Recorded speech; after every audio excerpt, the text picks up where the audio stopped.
Hello guys, welcome to social post. నేను మీ వాసవి ఆచార్య.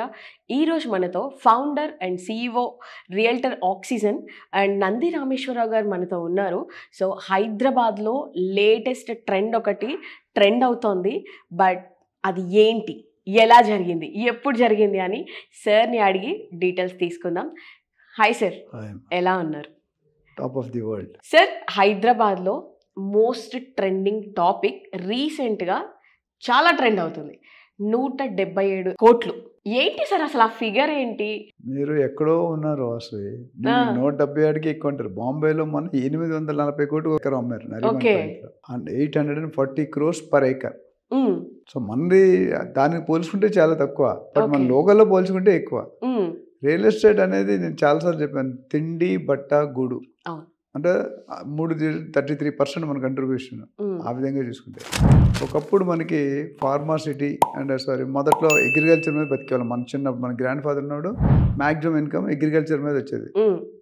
ఆ తర్వాత స్లోగా ఫార్మా మెడికల్ వచ్చాయి, దాని తర్వాత ఎలక్ట్రానిక్స్ వచ్చింది, దాని తర్వాత కంప్యూటర్స్ వచ్చింది, దాని తర్వాత ఐటీ, తర్వాత లేటెస్ట్ AI ఆర్టిఫిషియల్ ఇంటెలిజెన్స్. కానీ ఇవన్నిటికీ మించిపోయింది రియల్ ఎస్టేట్. గవర్నమెంట్కి, ప్రతి స్టేట్ గవర్నమెంట్, సెంట్రల్ గవర్నమెంట్ కూడా వేల కోట్లు, లక్షల కోట్లు ఓన్లీ రియల్ ఎస్టేట్ ద్వారా వస్తాయి. అతి తక్కువ టైంలో అతి ఎక్కువ రాబడి పెట్టుకోవాలంటే రియల్ ఎస్టేట్ పెట్టింది పేరు. ఎందుకంటే మిగతా అన్ని ప్రాసెస్ ఉంటాయి. రియల్ ఎస్టేట్ ఇవాళ కొని మీరు 10 సంవత్సరాలు తీస్తారు అనుకోండి, మీరు నిద్రపోతున్నప్పుడు కూడా ఆస్తులు పెరుగుతాయి. అయితే ఇప్పుడు మన క్వశ్చన్ అంటే 177 కోట్లు ఎందుకు ఇస్తున్నారు? 100 కోట్లే ఎక్కువ అనుకున్నప్పుడు 2 years బ్యాక్ మన గత గవర్నమెంట్లో కోకాపేటలో, నియోపాలిస్లో అయితే 100.75 అంటే రఫ్లీ 101 crores చాలా ఎక్కువ అనుకున్నాం. మధ్యలో అంత జెల్ అవ్వలేదు, అంటే నడలేదు, అందరూ కొనలేకపోయారు. కొన్న వాళ్ళు బ్యాక్అవుట్ అయ్యారు, వెరీ ఫ్యూ పీపుల్ అవ్వగాని. ఆ 2 సంవత్సరాల్లో 100 కాస్త 101 కాస్త 177. ఎందుకంటే కామన్ లా ఆఫ్ అట్రాక్షన్ అంటే when demand is more, supply is less, the rate will increase. When demand is less, supply is more, rate will reduce. Whether it is gold, whether it is real estate or anything. ఇక్కడ ఏమైందంటే హైదరాబాద్ నేను చాలాసార్లు చెప్పాను, G-Cube అని ఉంది. ORR అనేది G-Cube అంటే ఏంటి? God given gift. మన ORR వచ్చేదాకా హైదరాబాద్ రూపురేఖలే మారేవి. కరెక్టా కదా? ఒకప్పుడు traffic Panjagutta flyover, Patny flyover పెడితే ఈ నరకం వచ్చేది. సెకండ్ అపార్ట్మెంట్ మీ ఆఫీస్ రావాలంటే 3 గంటలు పట్టేది. ఇప్పుడు అలాంటి 45 minutesలో 1 hourలో వచ్చేస్తున్నారు. అంటే ఎంత తగ్గింది ట్రాఫిక్ తాలూకా కంజెషన్, ఓవర్లోడ్ తగ్గింది. ORR రావడం వల్ల డిస్ట్రిబ్యూషన్ ఇటు పక్కన నుండి ఇటు పక్కన వెళ్ళచ్చు. అంతకుముందు అలా కాదు, ఇలా వెళ్తే మళ్ళీ తిరిగి వచ్చి ఇటు వెళ్ళాలి. ఇప్పుడు అలా కాదు, అటు ఇటు మొత్తం హోల్ సర్కిల్లో కొంచెం సులభమైంది. ఎగ్జిట్ నెంబర్ 1, 2, 3, 4, 19 ఎగ్జిట్స్ ఉన్నాయి. సో ఆ ఎగ్జిట్లో ఎక్కడ వెళ్ళిపోయినా మళ్ళీ కనెక్ట్ అయిపోతారు. సపోజ్ రోడ్ తప్పారు, మళ్ళీ ఎంత దూరం, మామూలుగా ఎంతమంది ఎంత వెళ్ళో అంత వెనక్కి రావాలి. సో ఇక్కడ ఏమైంది, ఇన్ఫ్రాస్ట్రక్చర్ అనే వర్డ్ చాలా కాంప్లికేటెడ్ అండ్ కాంప్లెక్స్, చాలా కాస్ట్లీ వర్డ్. ఇన్ఫ్రాస్ట్రక్చర్ అంటే ఏంటి? రోడ్లు, ఫ్లైఓవర్లు, బ్రిడ్జ్లు, ఇవి కదా. సో అంటే ఇన్ఫ్రాస్ట్రక్చర్ ఎప్పుడు వస్తుంది? మనకు ట్రావెల్ చేసే అవకాశం ఉన్నప్పుడు. ఎప్పుడైనా చూడండి, ఎక్కడైనా శంషాబాద్ ఒక 30 years బ్యాక్ ఎవరికి తెలియదు, నీకు తెలియదు, నాకు తెలియదు. పోచారం నీకు తెలుసా? తెలియదు. తెల్లాపూర్, కొల్లూరు తెలుసా? కానీ ఇప్పుడు అవి సిటీలో ఉన్నాయి. తెల్లాపూర్, కొల్లూరు, నల్లగండ్ల, గజ, ఫైనాన్షియల్ డిస్ట్రిక్ట్ ఇవన్నీ కూడా సిటీ, ORR కూడా కాదు. సో హైదరాబాద్కు ఉన్న ప్రత్యేకత ఏంటంటే, నరేంద్ర మోడీ గారు దీన్ని 2వ క్యాపిటల్ చేయాలని ప్రయత్నిస్తున్నారు. సెకండ్ క్యాపిటల్ ఆఫ్ ఇండియా లేదా యూనియన్ టెరిటరీ. ఏది చేసినా పట్టిందల్లా బంగారమే. ఇప్పుడు కొనుక్కునే వాళ్ళు అదృష్టవంతులు, ఇటు పైన కొనుక్కునే వాళ్ళు దురదృష్టం ఎక్కువ ఇచ్చుకుంటారు, 30-40%. సో హైదరాబాద్కి 4 వైపులా, నార్త్, ఈస్ట్, వెస్ట్, సౌత్ అన్ని జోన్లో కూడా 100 kilometers దాకా వెంచర్లు వెళ్ళిపోయాయి. ఇటు శ్రీశైలం ఏమే కానీ, అటు షాద్నగర్ అంటే జడ్చర్ల కానీ, జహీరాబాద్ కానీ, వికారాబాద్ కానీ, ఎటుపక్క చూసినా మేడ్చల్, కొంపలు, ఎటుపక్క చూసినా 100 kilometers స్ట్రెచ్ వెళ్ళిపోయింది. అంటే అంతవరకు కూడా వెంచర్లు ఉన్నాయి. సదాశివపేట అన్ని ఎక్కడెక్కడో మాట్లాడుతున్నాం. అంటే జహీరాబాద్లో నిమ్స్ వస్తుంది, రకరకాల ఇండస్ట్రియల్ డెవలప్మెంట్. ఎక్కడైతే ఇండస్ట్రీ వచ్చిందో, ఎక్కడైతే రైల్వే స్టేషన్ వచ్చిందో, ఎక్కడైతే మెట్రో స్టేషన్ వస్తుందో ఆ ఏరియా ఆటోమేటిక్ డెవలప్ అయిపోతుంది. ట్రావెల్ మొదలు పెడతారు, పాన్ షాప్ కావాలి, హాస్పిటల్ కావాలి, కాలేజ్ కావాలి, స్కూల్ ఉండడం మొదలు పెడతారు కదా. ఒకప్పుడు షాబాద్ అని ఒక ఏరియా ఉంది. షాబాద్ దగ్గర ఏముండే కదా, 2 SEZలు డిక్లేర్ చేశారు, సీతారాంపూర్, చందనవల్లి. అది వచ్చిన తర్వాత షాబాద్ రోడ్ ఫుల్ టైట్ అయిపోయింది. ఒకప్పుడు 3,000, 4,000 అంటే ఎవరు కొనేవారు కదా, ఇప్పుడు 25,000, 30,000 చెప్తున్నారు షాబాద్. సో ఇవన్నీ ఏంటంటే developments of the state, developments of the city, developments of the country. Comparative మనకున్న 29-30 రాష్ట్రాల్లో చూసుకుంటే మన city one of the leading city. We got 5 times best liveable city Hyderabad. So హైదరాబాద్కి ఏంటంటే హైదరాబాద్కి ఉన్న విసురుబాటు చెన్నైకి లేదు, ముంబైకి లేదు, వైజాగ్ లేదు. ఇక్కడ కొనే వాళ్ళు ఎక్కువ అవుతున్నారు. జనరల్ చెప్పొచ్చో లేదు, జనరల్ మీ చిన్నప్పుడు మటన్ రేట్ ఎందుకు పెరిగిందంటే బ్రాహ్మిన్స్ కూడా తింటున్నారు కాబట్టి పెరిగింది అన్నారు. జస్ట్ అంటే వాళ్ళు కూడా తినరు. ఇప్పుడు ఫారిన్ కంట్రీలో నాన్ వెజ్ ఏమి ఉంటుంది కదా, వైశ్యులు కొంతమంది తినరు, కానీ వాళ్ళు కూడా కొంతమంది తింటున్నారు, అందుకని డిమాండ్ ఎక్కువైంది. అట్లా ఇక్కడ అది ఎందుకు చెప్పినట్టే ఎగ్జాక్ట్గా రిలవెంట్ కాదు. బట్ ఇక్కడ ఏమైందంటే సాఫ్ట్వేర్ కంపెనీసు, ఫార్మా కంపెనీసు, మిగతా అదర్ ఎఫ్ఎంసీజీ అన్ని కంపెనీలు కూడా రియల్ ఎస్టేట్కి వస్తుంది, including Reliance. Trump towers Hyderabad పెట్టారు. ట్రంప్ ఎక్కడండి? అమెరికాలో ఉంటాడు. అలాంటి ప్రపంచంలో ఎన్ని సిటీలు ఉన్నాయి? అన్ని సిటీలో హైదరాబాద్ ట్రంప్ టవర్స్ అని పెట్టాడు. అంటే హైదరాబాద్ ఏ రేంజ్కి వెళ్ళిందో మీరు అర్థం చేసుకోండి. Adani is year reality, Reliance is year, బయట ప్రెస్టేజ్, శోభా, బ్రిగేడ్ అంటే బయట కంపెనీలు అన్నీ ఇక్కడ బతుకుతున్నాయి. మనకంట మనం ఎలా మనకున్న టెక్నాలజీ చాలా హై స్కిల్. సో నేను చెప్పేది ఏంటంటే ఎప్పుడైతే ఎవ్రీబడి, ఇప్పుడు ఎవరైనా బిలియనర్ అంటే ఎక్కడ ఉంటాడు మీకు తెలుసా? మీకు లేటెస్ట్ అనాలిసిస్లో 30% of billionaires in India are from dash, చెప్పు, ఆర్ ఫ్రమ్ హైదరాబాద్. మీరు చెప్తున్నారు సార్ అందరూ డెవలపింగ్ సిటీ ఇది, అందరూ బిలియనియర్స్ కళ్ళ ముందు కనిపిస్తుంది కదా మీకు. అంటే పెరిగేవాడు పెరుగుతూనే ఉన్నాడు, కానీ కింద స్థాయిలో ఉన్నవాడు అలానే ఉండిపోతున్నాడు కదా. వాళ్ళకి చెప్పండి, రిచ్ డాడ్ పూర్ డాడ్ అనే బుక్ ఉంది రాబర్ట్ కియోస్కి, చదువుకోమని చెప్పండి. ఎందుకంటే నువ్వు జీతం కోసం పనిచేస్తున్నావా, జీవితం కోసం పనిచేస్తున్నావా, ఆ రెండింటికి క్లారిటీ ఉండాలి. జీతంతో సుఖంగా రిస్క్ తీసుకోడు. నాకు 40,000 50,000 వస్తుంది యాంకర్గా, లేదా ₹1,00,000 చాలు, మనకి ఎందుకు ఎక్కువ ఏం చేసుకుంటాం అనుకుంటారు. కానీ బిజినెస్ మ్యాన్ అలా ఆలోచించడే. పూర్ పీపుల్కి డబ్బు వెనకాల పడతాం మనం, డబ్బు మన వెనకాల పడితే రిచ్ పీపుల్ అయితే. సో అది లక్ష్మికి తెలుసు ఎక్కడ ఉండాలి ఎక్కడ ఉండకూడదని. Lakshmi will stay where place is comfortable, neat, clean. అందుకే ఊదత్తులు, మన అగరబత్తులు అన్నీ పెడతాం, సెంట్ అన్నీ పెడుతుంటాం, పెట్టకూడదు అని చెప్తున్నా. సో ఆ విధంగా ఇక్కడ చూసుకుంటే ఇన్ఫ్రాస్ట్రక్చర్లో 4 సైడ్ పెరిగి, other industries are entering to industry, other cities are entering to city, other states are coming Hyderabad. So అప్పుడు ఏముంది, ల్యాండ్. శోభన్ బాబు గారు స్వర్గీయులు ఏం చెప్పారంటే, ఈ ప్రపంచంలో ఎప్పటికీ పెరిగేది ఏంటి? Real estate. పెరిగేది పాపులేషన్. మీరు చిన్నప్పుడు 100 కోట్లు ఉంటే 150 కోట్లు అయింది. భూమి 50 సంవత్సరాల కింద అంతంతో ఇప్పుడు కూడా అంతే ఉంది. భూమిలో అందరికి చాలా మంది తెలిసే ఉంటుంది, చాలా సార్లు విన్నారు. 100%లో ప్రపంచం మొత్తం 100% అనుకుంటే 75% నీళ్లు, ఓషన్. మనం మిగిలినంత 25%. 25% 5% హిల్స్, రాక్స్, గుట్టలు, కొండలు, మిగిలినంత 20%. సో 50 సంవత్సరాల క్రితం 20 years బ్యాక్ ఏదైతే ల్యాండ్ ఉందో ఇప్పుడు కూడా అంతే ల్యాండ్ ఉంది. కానీ 50 సంవత్సరాల క్రితం మేబీ 30 కోట్లు 20 కోట్లు ఉంటుంది, ఇప్పుడు 150 కోట్లు. మరి అదే జాగాని కొనుక్కుంటూ పోతే తగ్గించుకో. మన తాతగారు, నాకు తెలిసి మా తాతగారు వాళ్ళు ఎకరాల్లో కొనేవారు, ఎకరం. మా నాన్నగారు గజాల్లో కొన్నారు, నేను అడుగుల్లో కొన్నా, మా అబ్బాయి ఇంచుల్లో కొనుక్కుంటాడు, మా మనవడు సెంటీమీటర్లో కొనుక్కుంటాడు, ఇంకా మునిమనుడు వెళ్తే మిల్లీమీటర్లో కొనుక్కుంటాడు. ఇంకెందుకు సరపడు అంతే. అట్లా ఉంది. బికాజ్ కండబలం, గుండెబలం అప్పుడు ఉంది, ఇప్పుడు డబ్బు బలం ఉంది. జనాలు ఎర్నింగ్ కెపాసిటీ. మన ఎవరో 14 years 13 years అబ్బాయికి 3 కోట్లు ఇచ్చి 6 కోట్లు ఇచ్చి తీసుకున్నారంట జాబ్కి. 9వ క్లాస్ అక్కడ ఇంజనీరింగ్ చదివిన కొట్టుకుంటున్నారు, 9th క్లాస్లో కొట్టారంటే అంత అదృష్టం. ఐక్యూ లెవెల్స్ ఇప్పుడు ఉన్న పిల్లలకి సోషల్ మీడియా బ్యాడ్ ఉంది, సోషల్ మీడియా గుడ్ ఉంది. మనం ఏది తీసుకుంటాం అన్నది. కమింగ్ బ్యాక్ రియల్ 177 crores అనేది మేబీ అంత ఆర్టిఫిషియల్ ఫిగర్ అనిపించవచ్చు. ఇప్పుడు కొన్ని రోజులు ఇప్పుడు సెంట్రల్ గవర్నమెంట్ రేటు పెంచాలనుకోండి డీజిల్కి, ఏం చేస్తారు? డీజిల్ రేటు పెంచాలంటే ₹10 per liter పెంచుతున్నాం అంటారు.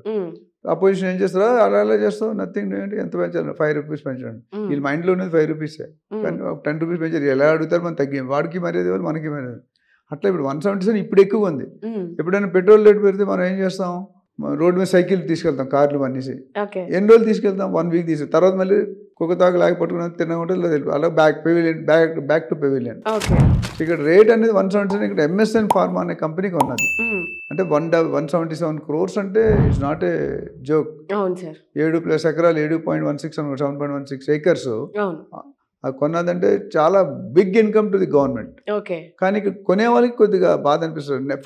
ఇప్పుడు ఇక్కడ ఏమైందంటే, ఇక్కడ ఈ కోకాపేటలో ఉన్న ఇక్కడ మనకు 177 crores అయింది కదా, దానికి ఒక 10 kilometer రేటు పెరిగిపోతుంది. అక్కడ 10 కోట్లు ఉంది, 50 కోట్లు ఉంది, 50 కోట్లు ఉంది, 100 కోట్లు.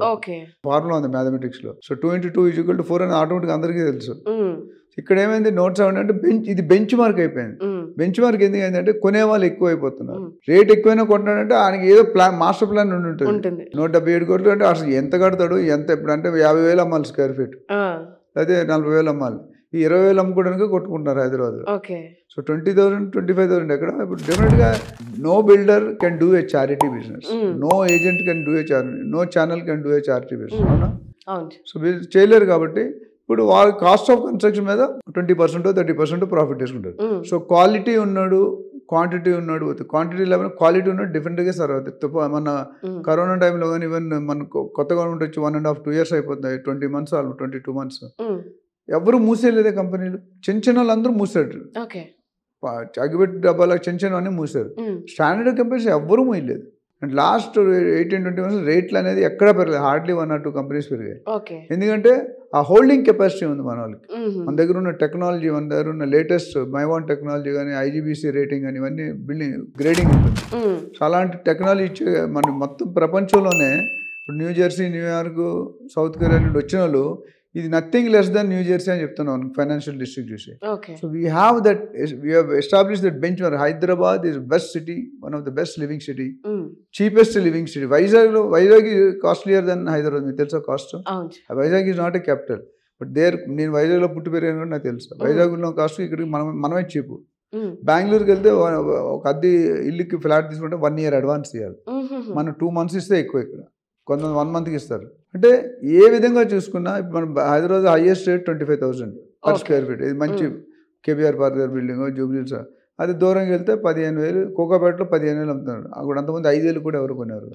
సో ల్యాండ్ తగ్గిపోతే, ల్యాండ్ అలాగే ఉంది, కొనేవాళ్ళు పెరుగుతున్నారు. మరి ఎవరికి ధైర్యం, ఎవరికి గుండె బలం, కండబలం, డబ్బులు ఉంటే వాటి బతుకుతారు. సెలబ్రిటీస్ కానీ, స్పోర్ట్స్ స్టార్స్ కానీ, ఎవరైనా డబ్బులు మీ దగ్గర, నా దగ్గర ఉన్న, మీ దగ్గర తెలియదు నాకు, డబ్బులు ఉన్న వాళ్ళే కొనుక్కుంటారు. ఆప్షన్లు ఏమవుతుందంటే ఎవడు ఎక్కువ రేట్ ఇస్తే అది వాళ్ళు కొనుక్కుంటారు. ఆ ధైర్యం చేసి ఇచ్చినందుకు మెచ్చుకోవచ్చు ఎంఎస్ఎన్ రియాలిటీని. ఎంఎస్ఎన్ ఫార్మాలో వెరీ బిగ్ కంపెనీ. అయితే బెంగళూరు హైవేలో 2-3 కంపెనీలు నేను చూశాను, రోడ్డు మీద, రోడ్ ఫేసింగ్ ఉంటాయి. They doing well. అరవిందో రియాలిటీలోకి ఎంటర్ అయ్యాడు, గచ్చిబౌలి అట్లా ఫైనాన్షియల్ డిస్ట్రిక్ట్ కడుతున్నాడు వాళ్ళు, ఆరో రియాలిటీ ఏదో ఉంది. So most of the companies directly or indirect, ఎవరైతే మిలియనర్ అన్నామంటే వాళ్ళకి డెఫినెట్గా front or back, either directly or indirectly real estate తో కనెక్షన్ ఉంటుంది. Whether it Warren Buffett, chairman of Walmart, or Donald Trump, Barack Obama, KP Singh and DLF chairman, అట్లా చాలా మంది, prestige, Irfan రాజా గారు, వీళ్ళందరూ రియల్ ఎస్టేట్ టైకూన్స్. సో ఎందుకు పెరుగుతుందంటే అంతకుముందు real estate వాళ్ళే కట్టేవాళ్ళు, ఇప్పుడు రియల్ ఎస్టేట్ తో మిగతా 10 డిపార్ట్మెంట్ యాడ్ అయినాయి.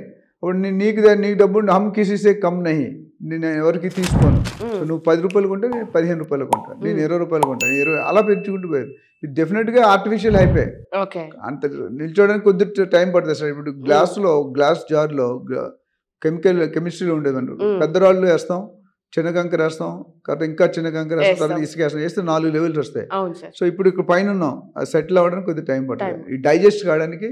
But one way it is a good sign, one way it is a bad, pro and con. Good ఎందుకంటే జీడిపి పెరిగిపోద్ది.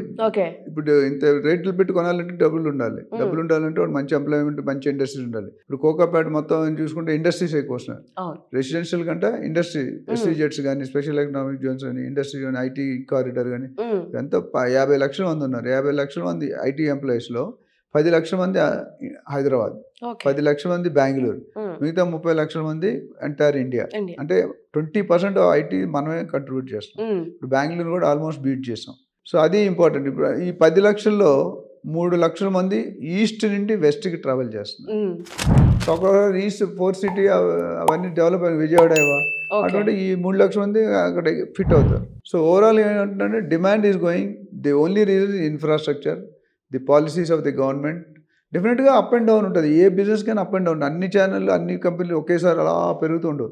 ఒక స్టేజ్ పెరిగిన తర్వాత సాచురేషన్ అనేది వస్తుంది. మళ్ళీ దానికి ఇప్పుడు ఫియట్ అండ్ అంబాసిడర్ కార్స్ కనిపిస్తున్నాయా? పాతకాలం మీరు చిన్నప్పుడు 40 years Yeleru market, Indian market. ఇప్పుడు రోజుకో డిజైన్, రోజుకో మోడల్, రోజుకో కంపెనీ వస్తున్నాయి. అయినా ఎవరు కొనట్లేదా? కొంటారు. ఫియట్ అది కంప్లీట్ క్లోజ్ అయిపోయింది అది. సో ఇప్పుడున్న మారుతి స్టార్ట్ చేశాడు, తర్వాత ఇప్పుడు BMW, రోల్స్ రాయిస్, పోర్షే, అన్ని కార్లు కనిపిస్తాయి హైదరాబాద్లో. అవును sir. So that's very important. So ఓవరాల్గా it's a growing sign, but బయర్స్కి డెఫినెట్గా ఇట్స్ హార్డ్ టైం. ఇప్పుడు ఏమవుతుంది 177 మిగతా ఏరియాలు అన్నీ ఎఫెక్ట్ అవుతాయి. తీగ లాగితే డొంక కదిలింది అన్న సామెత ఉంది. సో ఇందులో దీనివల్ల ఏంటంటే గవర్నమెంట్కి win-win situation, agent win-win situation, buyer కూడా ఇవాళ ఎక్కువ కొన్నా మళ్ళీ రేపు ఈ 177 300 అవుతుంది. 77 కూడా ఇంకో 70 అయితే 2.5 crore 250 crores 300 crores ఎంతో దూరంలో లేవు. అవును సార్, ఎంతో దూరంలో ఉంటే అనుకోవాలి. ఈ లెక్క పెరిగిందంటే సామాన్య ప్రజలు బతకడం కష్టమైపోతుంది. ఇప్పుడు దీన్ని బేస్ చేసుకొని హైదరాబాద్ రియల్ ఎస్టేట్ మార్కెట్ కూడా చాలా అంటే చాలా డెవలప్ అవుతుంది అని అనుకోవచ్చు సార్. డెవలప్ అవుతుంది. నందమూరి తారక రామారావు గారు ఉన్నప్పుడు కానీ, అంతకుముందు వేరే కాంగ్రెస్ లీడర్స్ ఉన్నప్పుడు కానీ, తర్వాత చంద్రబాబు గారు కానీ, రాజశేఖర రెడ్డి గారు కానీ, కిరణ్ కుమార్ రెడ్డి గారు అందరూ కూడా ప్రతి సీఎం కూడా ఎంతో కొంత కంట్రిబ్యూట్ చేశారు. ఫార్చునేట్లీ ఏంటంటే లాస్ట్ 10 years గత గవర్నమెంట్లో కొద్దిగా ఫాస్ట్గా అయింది. వాల్యూ ఇప్పుడు సినిమా 20 సంవత్సరాల ముందు 100 కోట్లు అంటే ఈ రోజు 1000 కోట్లతో సమానం. అంతే కదా. సో అట్లా అప్పుడు చేసిన ఇప్పుడు ఈ లాస్ట్ 10 yearsలో 2014 to 2023 అనేది కొద్దిగా చాలా గ్రోత్. వాళ్ళు ఏం చేశారంటే గవర్నమెంట్ కేటీఆర్ గారు కానీ కేసీఆర్ గారు అని ఒక హైదరాబాద్లో ఒక పర్టికులర్ జోన్ తీసుకొని దాన్ని కంప్లీట్ హైప్ చేశారు. మనకున్న రోడ్స్ కానీ ఇన్ఫ్రాస్ట్రక్చర్ కానీ చాలా సిటీస్లో చాలా కంట్రీస్లో పాసిబుల్, చాలా స్టేట్స్లో మనకి ఆ విసురుబాటు 4 పక్కల పెరుగుతుంది. ఇంకా 100 కానీ 200 కిలోమీటర్లే ఆశపడక్కర్లేదు. స్లోగా తెలంగాణ బార్డర్ వరకు డెవలప్ అయిపోతుంది. ఇప్పుడు సెకండ్ క్యాపిటల్ చేశారనుకోండి హైదరాబాద్ని, right from Hyderabad to Warangal వరకు కన్స్ట్రక్షన్ జరుగుతుంది. అందుకే కొంతమంది Warangal is capital, second capital of Telangana లాగా. అట్లా మిగతా ఏరియాలు నిజామాబాద్, కరీంనగర్ చాలా ఉన్నాయి కదా. కేసీఆర్ గారు ఫామ్ హౌస్ ఉంది, అదేదో ప్లేస్. సో నేను అనేది అంటే రియల్ ఎస్టేట్ ఎప్పుడైనా పేదవాడైనా గొప్పవాడైనా మధ్యతరగతి అయినా ఒక 100 గజాలు 200 ప్లాట్ కొనుక్కోండి. ఫస్ట్ మీకు ఏ తినడానికి ఉన్నా లేకపోతే ప్లాట్ అయితే కొనుక్కోండి. ఒకవేళ డబ్బులు ఉంటే ఫ్లాట్ కొనుక్కోండి, లేదా ఇల్లు కట్టుకోండి. చిన్న ఇల్లు 100 గజాలు కట్టండి. మీరు రెంట్ ఇంట్లో ఉంటే మీ జాబ్ పోయింది, మీకు కరోనా వచ్చింది, బిజినెస్ లాస్ అయ్యారు, అప్పుడు ఎవరు రెంట్ ఉంచుతారు ఓనర్స్. అదే మీ ఇల్లు ఉందనుకోండి, పచ్చడి మెతుకులు తినైనా బతకొచ్చు. మటన్ బిర్యానీ లేకపోయినా అది ఇల్లే లేదు రోడ్డు మీద పడేస్తే. హైదరాబాద్లో ప్రాబ్లం ఏమైంది, రోడ్డు మీద పడేశారు. వాళ్ళందరూ వాళ్ళు ఇప్పుడు మళ్ళీ సెట్ చేసి స్ట్రైట్ ఫార్వర్డ్ అంటే మంచిగా ఆల్టర్నేటివ్ చూపించి తీస్తారు, కోలుగొడుతున్నారు.